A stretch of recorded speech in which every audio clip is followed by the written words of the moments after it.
away and re-engage with the stun as a hook shot after the second cast of the hook shot. But you see, the two junglers, they serve almost the same purpose. Shyvana is going to need farm. Is going to be farming in the jungle as well. Same could be said for Wukong. And they're both going to farm in the jungle all the way to level 5, and perhaps from there you can start to see the ganks. Shyvana usually will gank without the ultimate. We'll try to run. I would say they need to try to fight against Team Impunity, because I feel like there's a lot of things that they need to prove.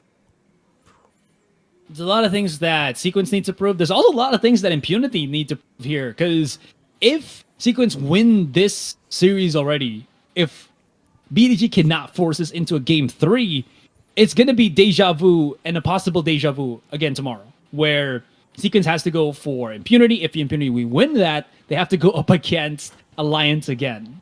But again, there is going to be possibly different outcomes here. In any case, we're going into game number 2. Sequence and BDG. BDG are on the precipice, are on the cusp of losing and getting eliminated from our preseason tournament. But can they keep themselves afloat as Sequence have brought out the big gun? Yeah, and you know, there's okay, hold on a second. A bit of an invade coming in as Team Sequence marches on into side of BDG, burning away the flash. They're just gonna take it and move on. So which means that Jim will be able to kind of flank the bottom side, and the bottom side, sorry, the Dragon side will be able to play a little bit more aggressive. But okay. You remember we talked about, you know, Darius being unable to chase down the enemies. But with the help of Fleet Footwork, he should be able to stick even closer, because we can get additional movement speed with the Fleet Footwork as well. But, you know, being the fact that JW is just staying out of sight, it's just gonna confuse BDG a little bit more as well. So that's what's something I like. You know, a bit of a mind games right here happening from the side of Team Sequence.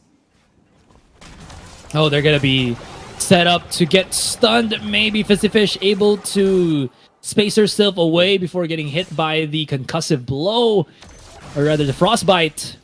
And you do have to be very wary of that. When is the time that the Leona can go in? It's kind of difficult, because who's going to follow her up if there's no jungler? Speaking of junglers, Jim is already to the fight here, but you can see Hylim is all the way across the board, as I believe one of the wards should have spotted him out. And look at this, Sequence should be just resetting the wave. They don't really want to dive right under turret, especially when the Leona's right there, but they do want to bounce it back so that BDG can be more overextended later on into this game. But still, they really do want to go for this fight, and they balanced it out. They were able to, what's the word here, Jace? Be able to control the aggression of the turret.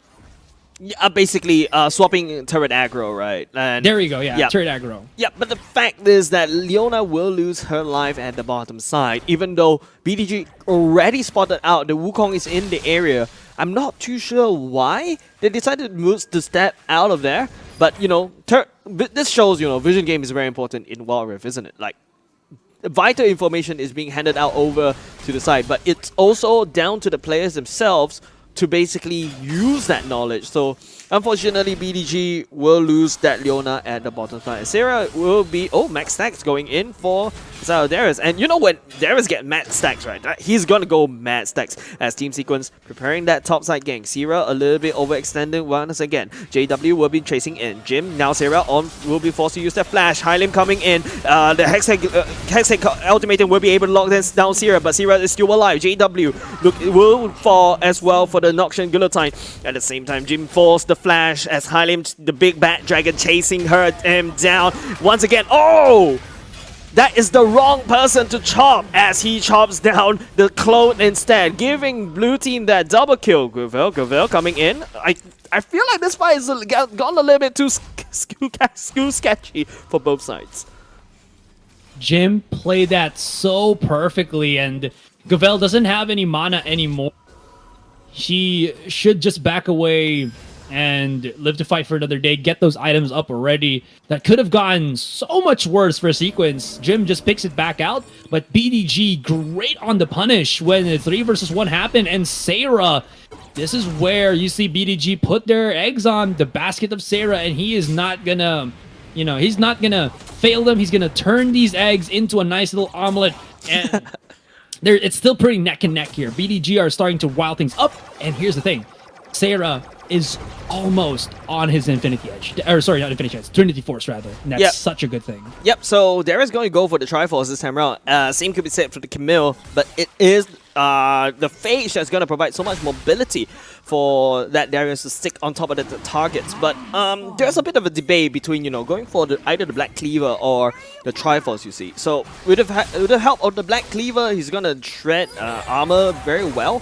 But Triforce has that attack speed. That means that he's gonna stack even faster. But that same could be said as well. But hold on a second. Glacier Fisher will be able to land as the package will be delivered over to the side of BDG. Gatling Gun will be able to melt down Kaiser. At the same time, Sequence is still fighting on the BDG on the other side. Hextail Ultimatum will be able to landing on top of Sarah. But unfortunately, Sarah is just out of control right there. It takes 3 members to just kill off that Darius at the same time. Fake 80.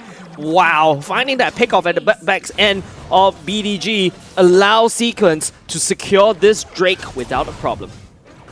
The difficulty of Sarah there to whittle the HPs of his opponent and start resetting his Noxian Guillotine just does not help out the case for BDG. If he was, that would have been, but Sequence played it perfectly. They know that if Sarah just is bypassed by Fake AD and Syra just keeps him peeled off, it would work out because Fake AD has all that he needs to 1v1 Iron Groot, especially when he's building up into that Trinity Force. His damage is just going to be overwhelming, and Sequence played that team fight up to a beautiful T, leaving Gavel and the rest of BDG to fend off by themselves. That's not really what you want to happen.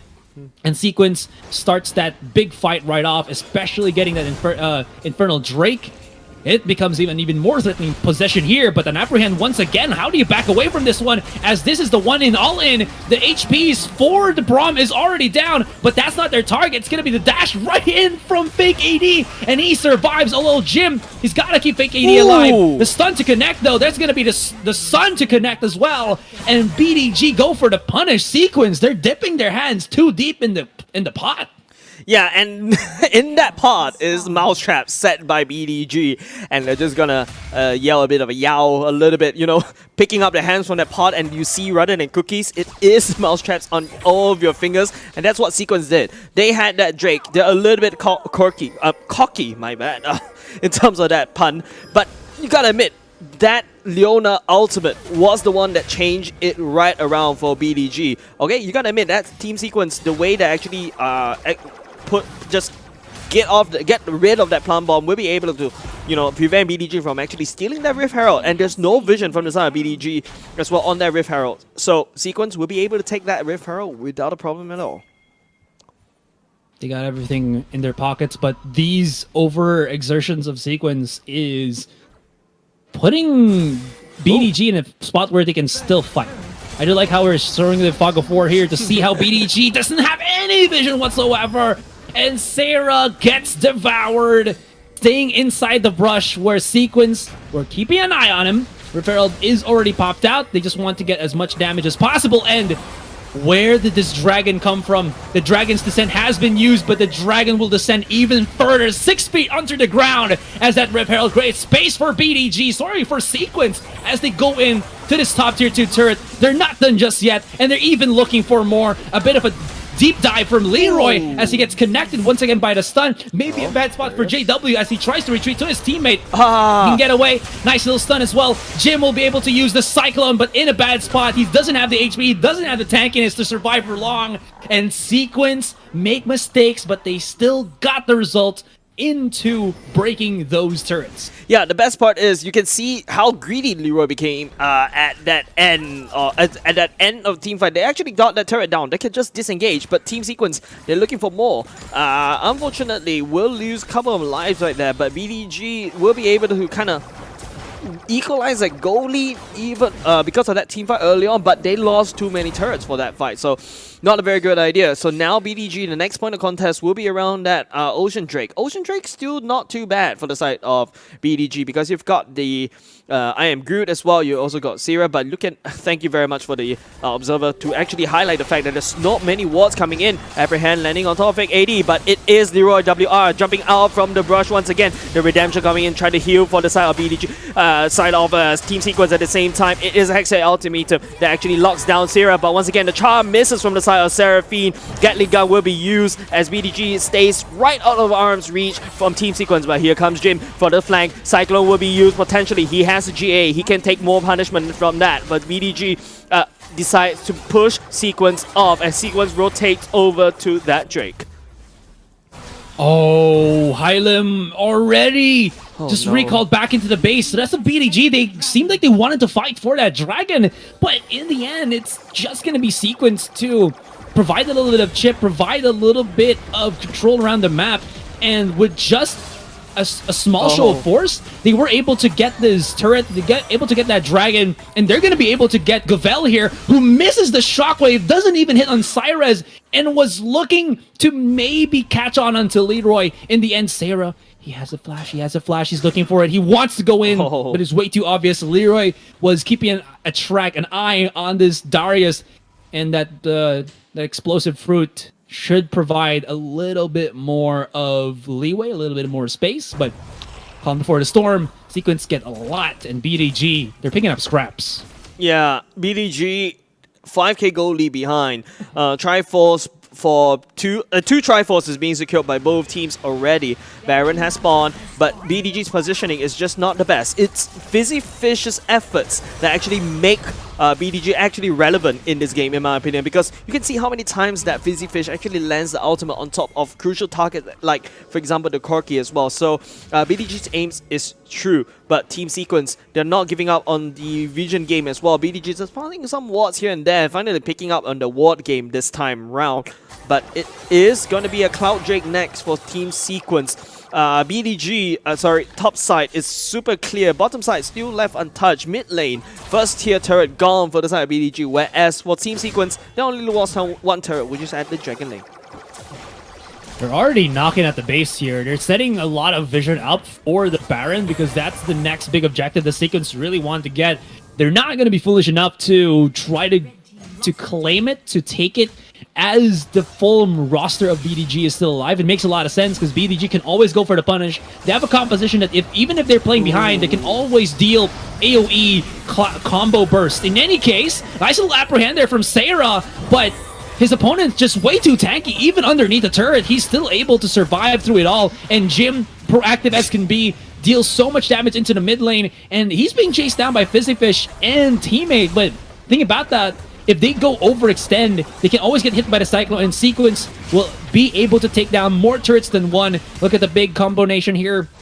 They still should fear the fact that Sequence can just dive right in if they overcommit. And Jim backs away. He's going to get that Scuttler first, and Sequence look to maybe challenge the Baron now, as items should be starting to just fluster on in some more. Yeah, Blade of the Ring King being built by both sides. It is a cameo that also pick up Blade of the Ring King probably to fight against it. There is a fight against the Shyvana because these two champions can get quite tanky. The Kai'Sa actually building that Blade of the Ring King. In fact, I would say it's for that Wukong and perhaps even for that Braum as well. But you gotta admit, I am Groot being at the mid lane to kind of defend off the wrath of Jim. Actually lost BDG at the team fight at the bottom side, so that's something about, you know, team communication. But at the same time, Sequence, see how JW is constantly actually putting up. Once again, there's no vision from the side of BDG at that Baron ward, so they're gonna have to fight this in blind. The fake AD is the one that actually kind of zones out every single one. BDG with the Valkyrie. At the same time, the Dragon chases after it, but the Glacial Fisher will be able to land on top two members. The Charm going in for the side of BDG as Jim, the Cyclone, the damage going in. Same time, Cyrez, okay, Hylim will be able to flash away to safety, but Zera not paying attention to the map once again. A hook shot will be used to chase after that. Leroy WR, he's looking for blood. He will be able to take down the areas without a problem. Fake AD, he 1v5'd, 1v5, sorry, while Sequence, the rest of Sequence was taking the Baron, and he gravitated so much presence, so much pressure on himself, that his teammates just got a quick Baron, and they were able to follow up because BDG was so focused on trying to get that fake AD. Now BDG, they're going to try to defend as much as they can, but the Nexus is exposed, and the Nexus be taken down, and Sequence will have their rematch tomorrow up against Impunity, and BDG are on out of here.